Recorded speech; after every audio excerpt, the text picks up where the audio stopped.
Exactly 1 week ago, we tried to explain and learn on the fly as best we could the second iteration of the in-season competition in the association, the 2024 Emirates NBA Cup. Well, it's night number 3 now. Last Tuesday was the opening night. Friday night, a ton of games as well. And this Tuesday, NBA Cup action group play continues. And in Group East C, Joe, we've got an absolute banger of a marquee matchup on this Tuesday in Beantown. It's the reigning NBA champs and the favorites to win the NBA Cup and the NBA championship this year, the Boston Celtics, who, oh, by the way, are still 11-3 against the undefeated Cleveland Cavaliers. A perfect 15-0 beginning to this 2024-25 season, the fourth ever 15-0 start in history of the NBA.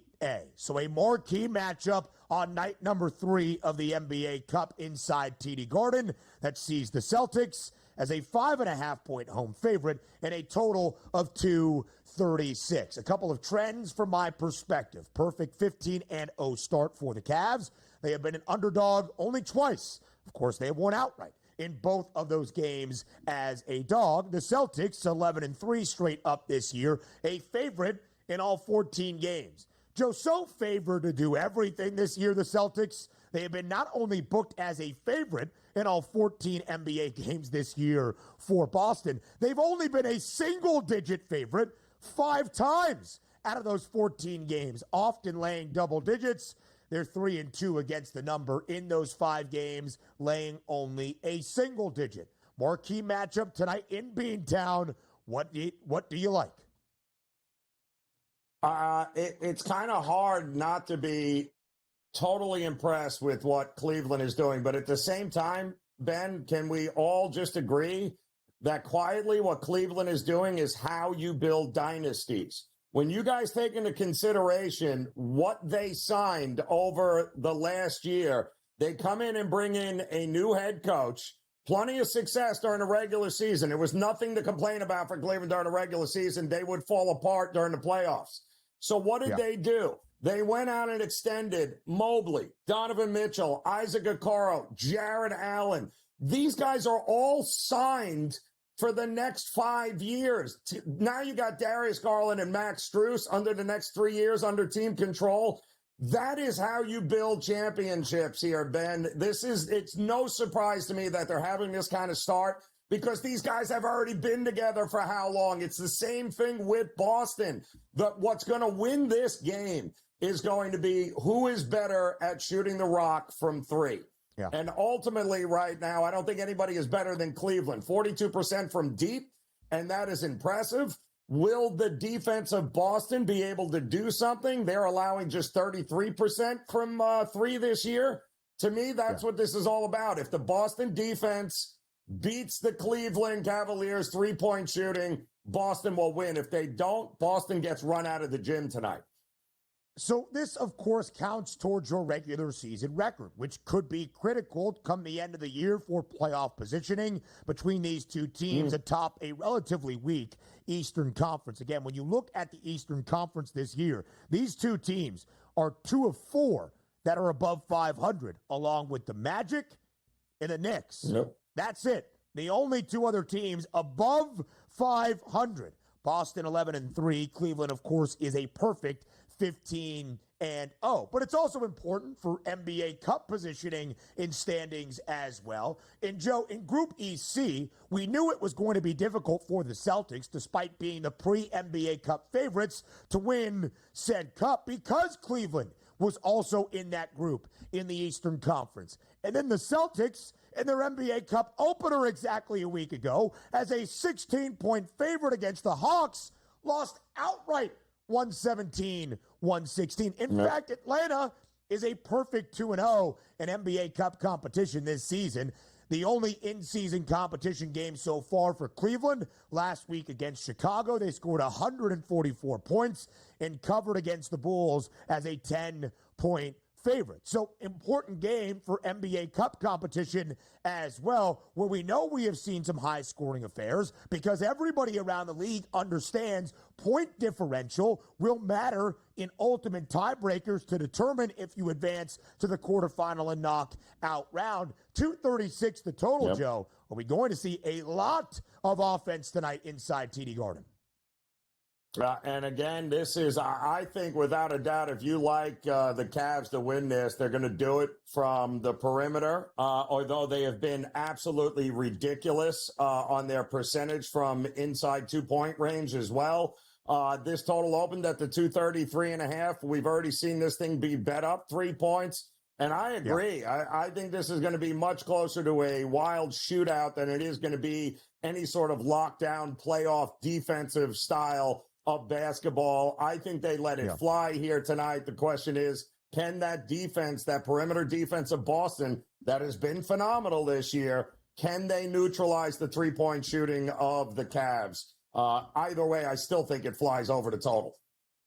Interesting for Cleveland, and their 2 games winning outright as a dog this year against the Knicks and the Bucks. Total stayed under, but this is NBA Cup competition where that point differential is critical. Elsewhere out in the East, Group A action, 2 teams that lost their NBA Cup opener, the Hornets and the Nets. Not nearly as much of a marquee matchup as that first game in the Eastern Conference. Brooklyn, 3-point home favorite inside the Barclays Center, total at 221. What do you like in this matchup in BK?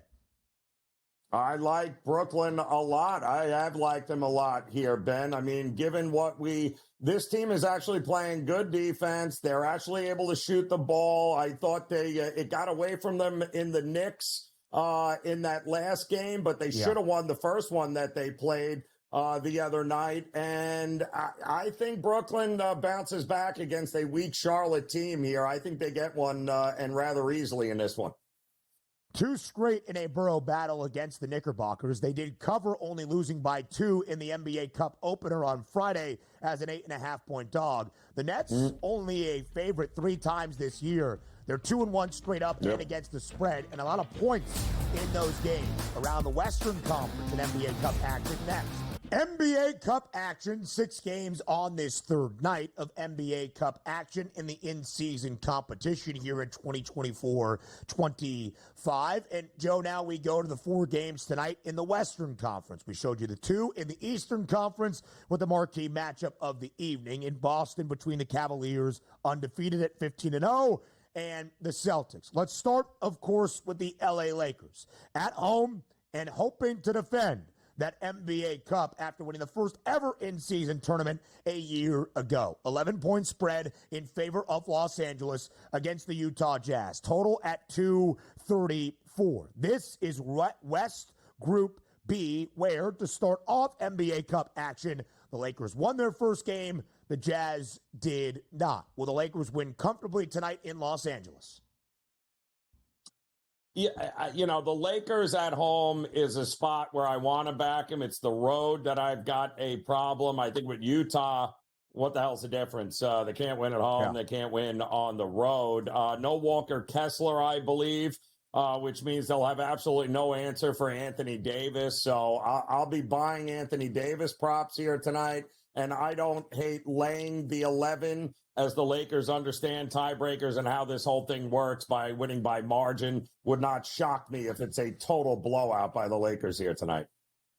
Lakers have won in 5 straight. They have covered in 3 of those 5. The Jazz in their last 7 losses have only covered the number once. Utah has been an underdog for every single game, or at least a good majority of games this season. As I count them up, every single game, Utah has been the underdog in all 13, and they're just 3-10 straight up. Should be a comfortable win in West Group B for LA. That also features the Oklahoma City Thunder, who are also a perfect 1-0. They head to San Antonio tonight to take on Victor Wembanyama and the Spurs. OKC, 9.5-point road favorite. Total stands at 222.5. What's the play in San Antonio?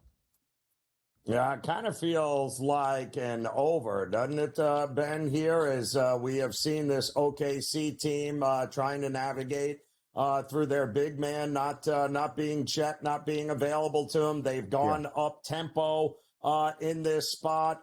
They just lost, I believe, 119 to Dallas on Sunday. Another game that flew over the total. And from this point on, Ben, that's all I'll be looking at is up and overs in the Oklahoma City games. They're not playing a half-court game anymore. They've gone small. They've gone up tempo, and I don't see any reason for them not to do the same exact thing. They won't have an answer for Wembanyama tonight, so up and over for me, that 222.5 is a little light.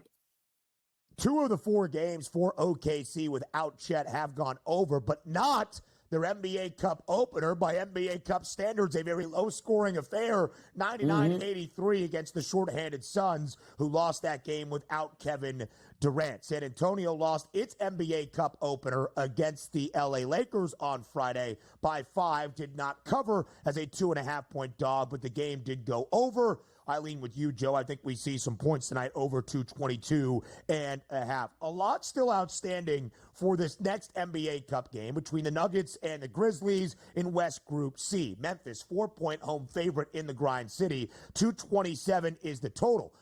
Will Nikola Jokic play? He has missed the last 2 games for the Nugs, 2 straight losses, snapping a 5-game win streak for Denver. Denver has gone over in all 7 wins this year, but under in a large way in each of their last 2 losses, including by 15 to the Grizzlies over the weekend. If Jokic plays, give me some points, but that 4-point spread, I think, indicates as of right now his status very uncertain. Yeah, I mean, he's personal reasons. There are some questions on whether he had the birth of his child.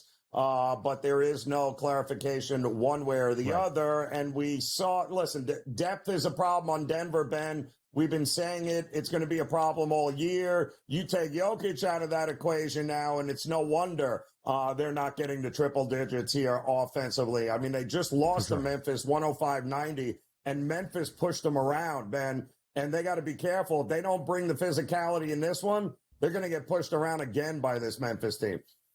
Yeah, no doubt about it. By the way, Memphis just one cover in their first 5 games of the year. They have now covered in 8 of their last 9. They are 8-6. Let's get you out to West Group C. Yep. One final game here just to show you the numbers. The Mavericks, 12-point favorite now at home against the Pelicans. The Pels are having a disastrous season, but they did win their NBA Cup opener on Friday against the Nuggets. Sans Nikola Jokic.